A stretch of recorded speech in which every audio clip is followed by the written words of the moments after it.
Smile and Learn. Hola, hola! Avui he vingut a parlar-vos d'un dels animals més temuts per alguns humans. L'aranya. Voleu saber algunes coses increïbles sobre les aranyes? Som-hi! L'aranya és un animal invertebrat i pertany al grup dels artròpodes aràcnids. Les aranyes són carnívores i la seva mida depèn molt de l'espècie. Les més grans poden pesar fins a 200 grams i fer 30 centímetres. Podem trobar aranyes a tots els hàbitats, des de les selves a deserts o fins i tot als pols. Hi ha més de 45.000 espècies d'aranyes al món. Les taràntules, les saltadores, les cranc... No podem enumerar-les totes. Trigaríem moltíssim. La majoria s'alimenten d'insectes petits com mosquits, mosques o arnes. Tot i que n'hi ha algunes que mengen fins i tot ratolins. Buah! Ah, i sabies que no fa gaire es va descobrir que hi ha una espècie herbívora? Sabies que totes les aranyes tenen 8 potes? També tenen molts ulls, de 6 a 8.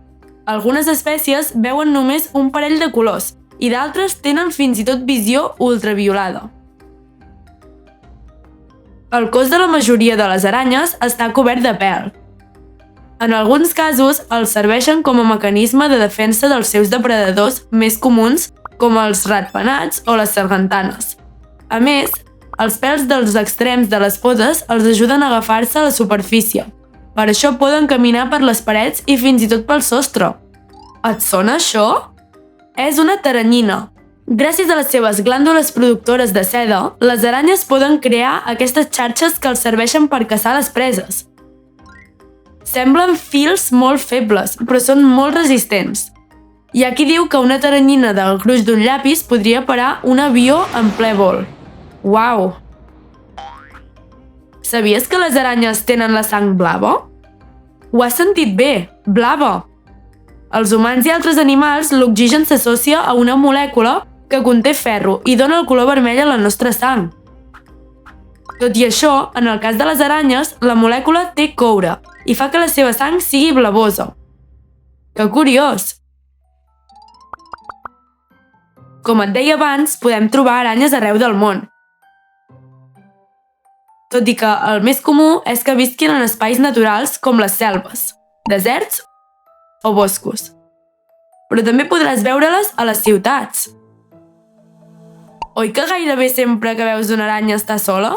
La majoria de les aranyes no viuen en comunitat. Les femelles cuiden les cries quan neixen, però més enllà d'això solen ser un animal solitari. Creus que s'avorriran? La majoria d'aranyes només viuen un any, però algunes espècies viuen fins a 10 anys, i les taràntules, per exemple, poden arribar als 30 anys. Creus que les aranyes són tan perilloses com pensem? La veritat és que tenen mala fama. Gairebé totes les espècies produeixen verí, però la majoria no són perjudicials per als éssers humans, i és estrany que ens piquin. Sí que és veritat que la mossegada d'algunes espècies pot ser perillosa, així que, si et creues amb alguna aranya, només has de tenir una mica de cura, però no li facis mal. Tot i que molta gent els hi té por, les aranyes són molt importants per al nostre entorn. Per començar, són depredadores naturals i ajuden a eliminar algunes plagues d'insectes, com ara arnes, xinxes o mosquits. Bé, ja heu après algunes coses sobre les aranyes. Que no et mosseguin! Fins aviat!